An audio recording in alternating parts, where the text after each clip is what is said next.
Hey all, here OS Reviews. Today we're taking a quick look at the Jovol projector. This one sells for around $120 and claims to have a native Full HD 1080p resolution, a fairly compact form factor, and also has built-in Wi-Fi, so you have wireless screen mirroring from your phone.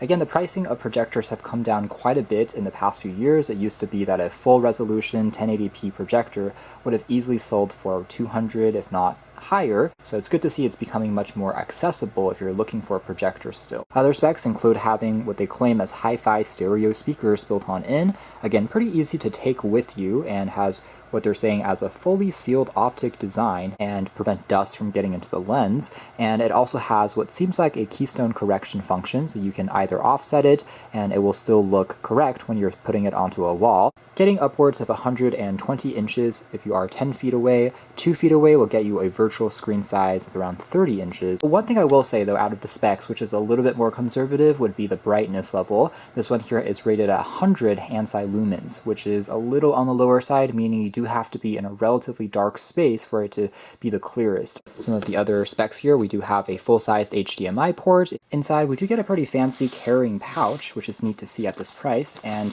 we have the projector itself along with some quick start guides, AC adapter that is using a barrel plug. Maybe they could consider using USB Type-C in the future, but overall it is what it is. Again, the remote itself has a texture going on, which is pretty interesting. It is using just simply infrared though, so very standard for navigating around. The design of the projector looks actually quite good from afar with all of these precise grills. It reminds me almost of a Mac maybe from Apple. However, the build here is actually a polycarbonate plastic versus being made out of aluminum or metal, but overall it doesn't feel too cheap. The top here has just a power key. Standard I/O also includes a 3.5mm headphone jack, that's the IR receiver for the remote, and also the USB Type-A port. If you plug in a thumb drive, it can load back any videos or files that you can play back locally. Speakers on the sides, soft touch rubber feet, along with a standard tripod mount, so you can pop this onto a higher elevation and have it stand upright, which is pretty neat. Last but not least, we have just the lens here on the front, which is protected. Weight here comes in at around 2.8 pounds and doesn't feel too heavy, but it's also not as small as a pocket Pico projector, so that is one thing to keep in mind, but definitely not large considering it's a home unit. And one thing I will say is it doesn't have a manual focus dial for the lens. That's all done electronically, so when you turn it on, again, you use the remote instead to tap here to focus. Overall, definitely a very clean and pretty elegant design. Like I said, it is a focus which is digital, so you can tap on these keys here for it to just sharpen, or depending on how far away you are from the wall that you're projecting to, get it to be in the correct kind of focus position. A few remarks here being that the projector does have a fan, so it's not completely silent. In fact, if we put it a little closer now to the camera, you can hear it a bit better.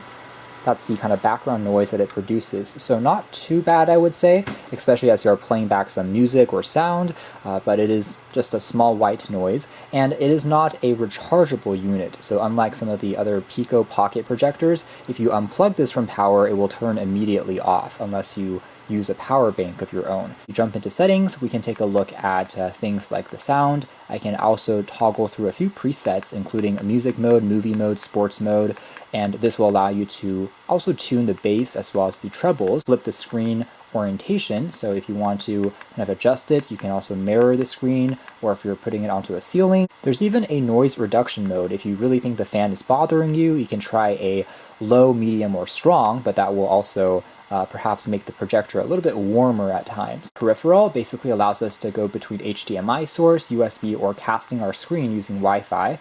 This is very basic. It's not really running on Android or anything like that, but it will just be now waiting for us to mirror our screen.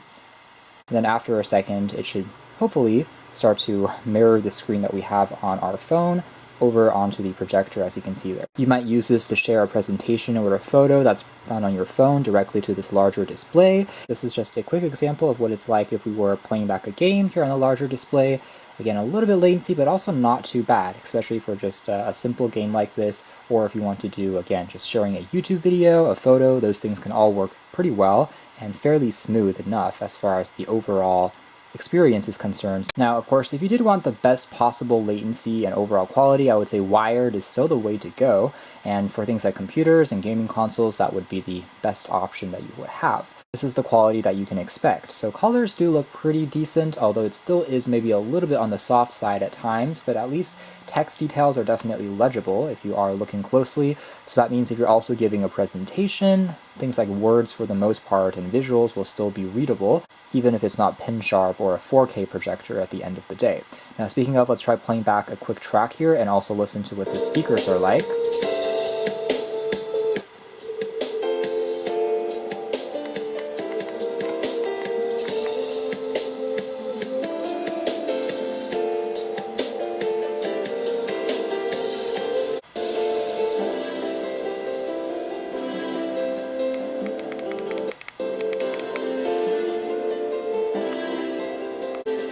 Alright, so if we just turn the volume down there, a few takeaways being that the speaker quality definitely is above average. It actually doesn't sound very tinny at all, even at higher volume levels, and that's really impressive because if you're watching back a video, it sounds really clear, and honestly, I never really found myself looking to connect it to a bigger speaker or even a Bluetooth speaker in this case. So it sounds very good for a built-in unit on the projector. We were only at around 30% volume, already filled up this small room, so at 100% it definitely gets pretty loud, quite good. The overall image quality here for watching back video content is better than for text. Just tend to look a little bit more natural, you're not focused on tiny details. The overall quality here and colors are quite nice, and as a result definitely gives you an enjoyable experience for watching back, whether it's YouTube, TV shows, Netflix, the like. So that's more or less it as far as our quick hands-on review of this low-cost Jovial Full HD projector. As a whole, it definitely has a few good attributes, including the fact that it's really compact. UI here is quite simple and easy to use, and the quality is not shabby for what you're paying for. Good color saturation as well as decent selection for I/O as well, with the full-sized HDMI plus wireless Miracast are both nice to have. With that being said, again, it doesn't have a built-in battery, and there might be still a few details here that we can nitpick, but at the end of the day, considering the price, it is a very good value, I have to say, for a compact home video projector.